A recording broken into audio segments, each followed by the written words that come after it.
Meus amigos e minhas amigas, hoje eu trago a vocês dois vídeos.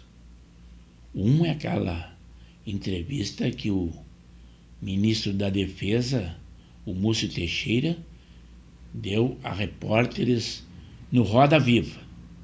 Eles tentaram pressioná-lo para que falassem ainda mais ou incriminassem aquele golpe do 8 de janeiro. E ele falou com uma expressão bem clara de que isso era eles e quem estavam dizendo isto. Que ele não entendia como golpe. Ou se fosse o caso de alguém que causou algum dano, que a condenação, ele vê que são, e nós sabemos que realmente são exorbitantes. Mas continua o processo e essas pessoas continuam sendo julgadas, condenadas e punidas, mais que severamente, pelo Supremo. E só ele não falou que eles não deveriam ser julgados pelo Supremo, que é a maior instância, que não tem aonde recorrer. Eles deveriam ter ido para um julgamento de uma primeira instância. Mas ele não se rendeu e ainda falou, em outra oportunidade, de que o ex-presidente Jair Bolsonaro o ajudou quando ele começou na sua gestão a manter contato com os presidentes ou os ministros das Forças Armadas, que era um bom relacionamento que o Jair Bolsonaro o tinha. Os repórteres não gostaram nem um pouco. Eles gostariam que ele não comentasse isso. Mas ele teceu esse comentário. E outro vídeo é aquele de um refém do Hamas, o homem mais velho que estava como refém, que havia sido morto. E só agora é que se soube e foi entregue o seu corpo nessa negociação de reféns. Mas vamos aí à entrevista no Roda Viva do ministro Múcio Teixeira. Dia do 8 de janeiro. A pergunta que eu tinha feito. Hoje é a prioridade do PL, enquanto partido, o PT, de sem anistia. Eu sempre defendi que devia ter uma dosimetria. Tem gente que quebrou uma cadeira, tem gente que armou esse movimento, o golpe, como você diz. Se for tudo comprovado, que este pague. Que este pague. Se foi um golpe, quem organizou que pague. Agora, e aqueles que tomaram seus ônibus, estavam lá tirando foto de celular, tem os que entraram quebrando, tem os que ficaram do lado de fora. Tem todo tipo. Você não pode condenar uma pessoa, dar a mesma pena quem armou, quem financiou, a uma pessoa que foi lá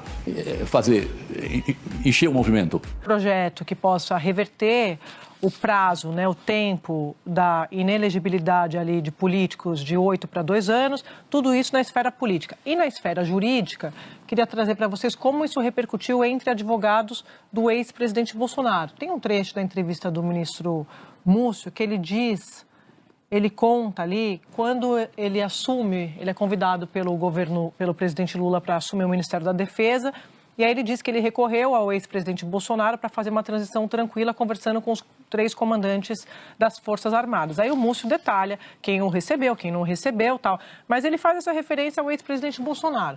O que o advogado do ex-presidente Bolsonaro, o Dr. Celso Vilardi, me disse? Que, aspas, sem dúvida, ele vai usar esse trecho para defender seu cliente no inquérito do golpe. Ele diz assim, é obviamente incompatível a intenção de dar um golpe e determinar a transmissão do comando militar. A argumentação da defesa aqui. Então, para mostrar o que eu estava falando agora há pouco, como muitas vezes um integrante do governo Lula, alguém da base, acaba dando munição para a oposição. Na entrevista do ministro, uma das repórteres chegou ao cúmulo de dizer que um dos manifestantes, ao quebrar uma estátua, estava tentando derrubar o governo. Não foi nada interessante para eles essa entrevista. Inclusive ali da Globo News também, que não gostaram nada do que ele havia dito. Diz até que está dando munição para a oposição, mas ele tem que ser realista e não dizer o que eles querem que diga. Mas, mudando de assunto, um dos reféns que seriam entregues pelo Hamas a Israel, o mais velho que estava com eles, já havia sido morto há muito tempo.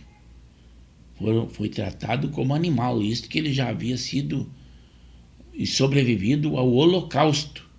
Quer dizer, aqueles mesmos carrascos de antigamente, agora estão sendo superados pelos atuais, que são esses grupos terroristas, que é o Hamas. E o mundo todo, não só no Brasil, principalmente a esquerda, os defende, alegando que estão defendendo a causa palestina, embora que os palestinos estejam sob o jugo desse grupo terrorista, mas a intenção realmente é defendê-los, porque o Estado Democrático de Israel, ele luta contra todos aqueles vizinhos ali que têm uma ojeriza sobre eles, mas Israel é uma potência e consegue sobreviver ainda nos dias de hoje. É um povo sacrificado, mas evoluiu e muito. Vejam aí o vídeo. Hoje, com imensa tristeza, avisamos a família de Shlomo Mansour que ele foi assassinado por terroristas do Hamas. Shlomo Mansour é a pessoa mais idosa que foi sequestrada pelo Hamas. Ele tinha 86 anos e foi brutalmente sequestrado do kibbutz onde morava para a faixa de Gaza. Shlomo foi assassinado pela organização terrorista Hamas no 7 de outubro de 2023 e seu corpo está sendo mantido já há 494 dias por terroristas na faixa de Gaza. Shlomo Mansour foi sequestrado de sua casa quando sua esposa viu ele sendo arrastado pelos terroristas.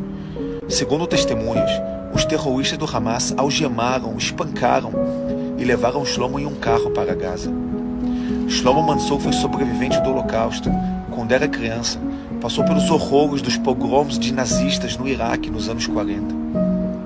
Se esse vídeo chegar por acaso em quem demonstra apoio ao Hamas, ou simplesmente não entende a necessidade de desmantelar esse grupo terrorista, peço que feche os olhos e pense em seu avô, talvez bisavô, sendo algemado, torturado, vestindo apenas uma camiseta, levado para o inferno onde o foco do ódio prevalece, e lá assassinado a sangue frio por terroristas.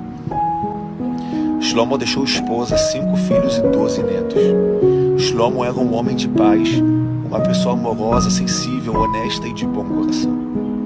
Que sua memória seja abençoada. Dos vídeos trazidos hoje, principalmente o segundo vídeo sobre aquele refém do Hamas que foi morto, cabe a vocês fazerem reflexão se vale a pena ou não condenar esses grupos terroristas que apavoram o povo de bem e a civilização. Mas eu espero que vocês curtam, comentem, assistam o nosso vídeo na íntegra, deem a sua opinião.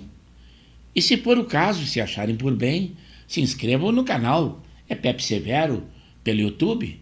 Temos edições diárias e os mais variados assuntos.